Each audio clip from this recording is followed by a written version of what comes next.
जय हिंद दोस्तों कैसे हैं आप। उम्मीद करता हूं कि आप अच्छे होंगे। जो मेरा आज का वीडियो है ये है डिफेंस मेजर पे। दोस्तों आप मेरे पीछे एक चार्ट देख रहे होंगे। दोस्तों ये चार्ट है नायब सूबेदार का। दोस्तों हम नाम से तो नायब सूबेदार बोलते हैं, लेकिन इनकी रैंक्स भी अलग अलग है।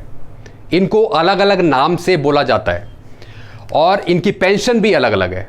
तो आज की वीडियो में मैं आपको यही समझाऊंगा। सबसे पहला रैंक ऑनरी नायब सूबेदार 24 साल। दोस्तों ये रैंक उन्हें मिला है जो 2006 से पहले आए हैं पेंशन, यानी जिन्हें ऑनरी ग्रांट हुआ है हवलदारों को। और दोस्तों ये जो ऑनरी रैंक है ये हर एक पेंशनर्स को नहीं मिलता है। जिनका जेसीओ कैडर पास हुआ है, जिनका एसीआर आउटस्टैंडिंग है, उन्हें ऑनरी मिलता है और ये किसी ओकेज़न पे मिलता है। तो कई पेंशनर्स को रिटायरमेंट होने के बाद ऑनरी ग्रांट होता है और उसकी पेंशन भी अलग से ही मिलती है। तो आपने समझ लिया यहाँ पे पहला रैंक ऑनरी नायब सूबेदार 24 साल जो 2006 से पहले के हैं, उनकी अलग पेंशन है। अब आता है एसीपी नायब सूबेदार 24 साल, फिर एसीपी नायब सूबेदार 26 साल, इनकी अलग पेंशन है। दोस्तों ये आते हैं 1/1/2006 से सितंबर 2008 के पीरियड में।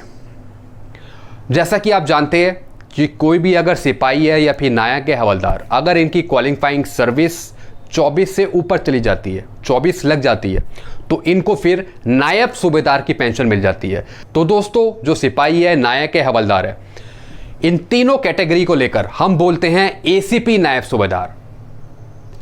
तो एसीपी नायब सूबेदार में सिपाही, नायक, हवलदार ये तीनों रैंक्स आ जाते हैं।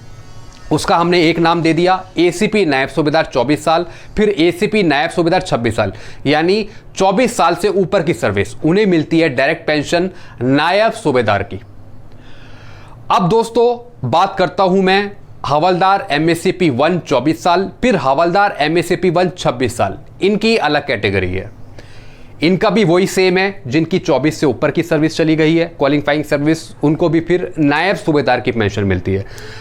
एक चीज़ मैं आपको समझाना चाहूँगा दोस्तों, जैसा आपको पता है कि जो एमएससीपी का रूल है वो दोबारा रिवाइज हुआ, यानी पहले उसे सितंबर 2008 से दिया जा रहा था, फिर कोर्ट की तरफ से एक और डिसीजन आया। उन्होंने बताया कि अब जो भी पेंशनर 1/1/2006 के बाद आएगा उनको एमएससीपी का बेनिफिट मिलेगा और कई पेंशनर को मिल भी रहा है। तो दोस्तों यहाँ पे मैंने आपको समझाया हवलदार एमएससीपी 1 24 साल, फिर हवलदार एमएससीपी 1 26 साल, इनकी अलग पेंशन है। दोस्तों आप यहाँ पे ईयर देख रहे होंगे, सितंबर 2008 से जून 2014 के बीच में जो पेंशन आए हैं, यानी उसमें OROP 1 भी आ गई और एक अलग टेबल भी आ गई, उसका बेनिफिट अलग मिला जो भी नायब सूबेदार की रैंक्स थी। फिर जुलाई 2014 से दिसंबर 2015 के बीच में जो पेंशन आए उनकी अलग टेबल है, जिसे हम चंद्रशेखर कमेटी की टेबल भी बोलते हैं। उनकी अलग पेंशन डिसाइड होती है। तो दोस्तों इसमें हवलदार एमएससीपी 1 24 साल, फिर हवलदार एमएससीपी 1 26 साल, ये कैटेगरी भी इंक्लूड होती है और इनकी है अलग पेंशन। फिर आते हैं नायब सूबेदार 24 साल सर्विस, फिर नायब सूबेदार 26 साल सर्विस, फिर नायब सूबेदार 28 साल सर्विस, इनकी अलग पेंशन है।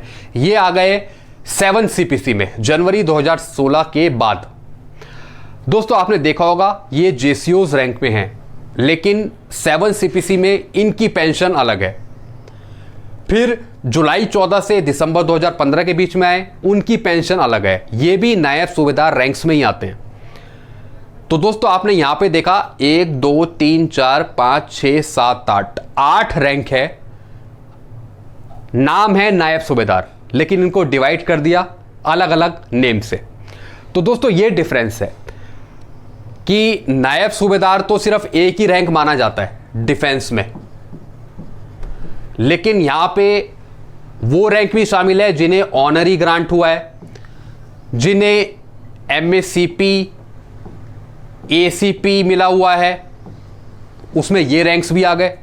और फिर जो 7 CPC में जो प्योर नायब सूबेदार है उनकी भी पेंशन अलग है, यानी पहला जिन्हें ऑनरी ग्रांट हुआ, बाद में जिन्हें एसीपी एमएससीपी लग गई, जो सिपाही, नायक, हवलदार से उठकर आए हैं, फिर एक और नायब सूबेदार जो प्योर नायब सूबेदार हैं, जिनमें 28 साल की सर्विस, 26 साल की सर्विस है।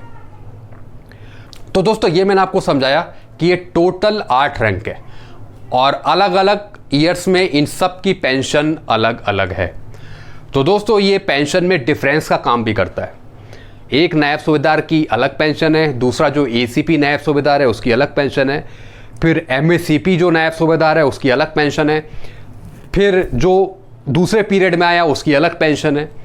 यानी 8 नायब सूबेदार की अलग अलग पेंशन। तो दोस्तों ये मैंने आपको कॉन्सेप्ट समझाया नायब सूबेदार रैंक्स का, कि इन रैंकों को अलग अलग भी बोला जाता है और इन सब की पेंशन अलग अलग है। तो दोस्तों ये मैंने आपको समझाया। इसके रिगार्डिंग आपको और कुछ पूछना हो तो आप नीचे मुझे कमेंट कर सकते हैं। वीडियो आपको अच्छा लगता है तो वीडियो को लाइक करें और चैनल को आप सब्सक्राइब कर सकते हैं। और दोस्तों मेरे वीडियोस आप शेयर करते रहिए, ताकि जिस तरीके से आपको नॉलेज मिल रही है ऐसी दूसरे पेंशनर्स को भी इसका बेनिफिट मिले। Thank you so much.